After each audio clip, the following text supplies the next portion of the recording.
Hey, what's going on, everybody? Welcome to day 27 of the 31 Days of Horror.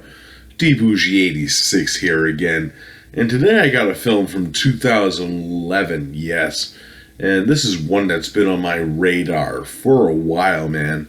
And I always wanted to check it out because I like a good Killer Scarecrow movie. And, Killer Scarecrow movies are the perfect time to watch these is October. Because of the harvest, because of fall, because cornstalk screams Halloween for some weird reason. And, so I decided to check out some fucking Scarecrow shit. And this one's a After Dark Originals from Lionsgate, for their After Dark Originals line. And that, of course, is Husk. Now, Husk is pretty much starts off with this group of friends driving in their car. They're having like a nice friendly chat, of course. Then all of a sudden, a group of crows comes and crashes into their windshield. And they're taken off the road pretty much.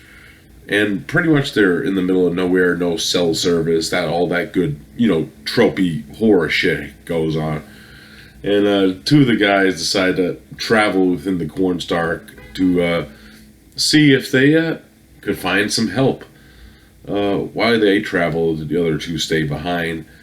And things start to fucking happen. And it involves scarecrows. Pretty much what the gist of this movie's villain is concerned, it's kind of like this supernatural curse land where, kind of the way I would describe this, it's kind of like a Ju-on curse where traumatic events happened in the past, as we find out, as one of our main characters gets to see what happens, and pretty much this cursed soul is possessing this group of scarecrows. And this is a cool twist.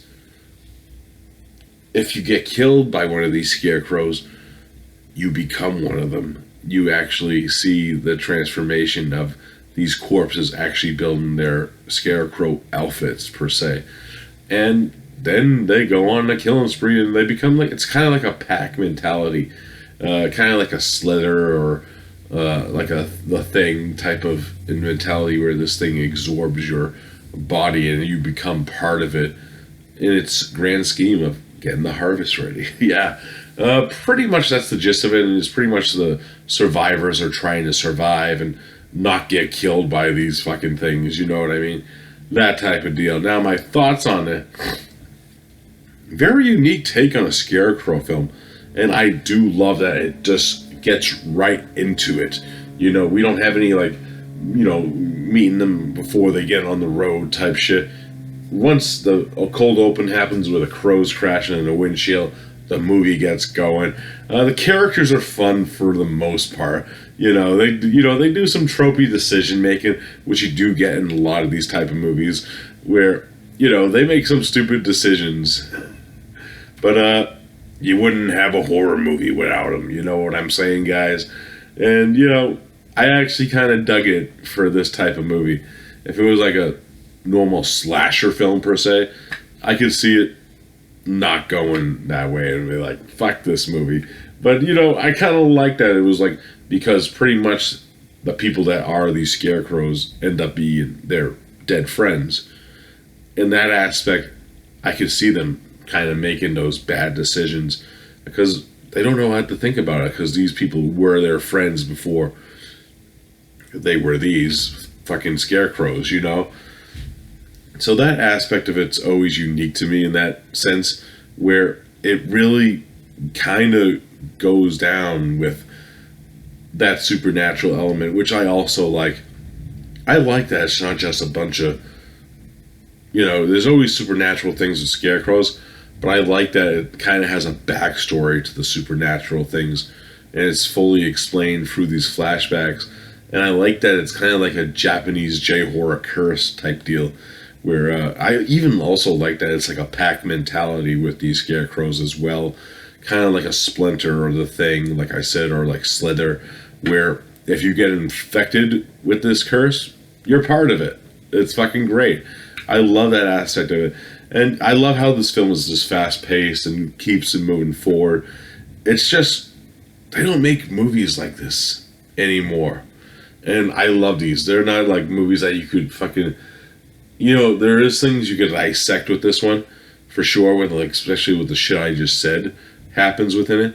It's just, I like that you could just also just sit down and fucking enjoy this one for what it is and not be like, this is a fucking stupid movie, but there's some stupid decision. Like I said, it's a tropey horror movie, but it also has a lot of flavor to it that keeps it original for myself.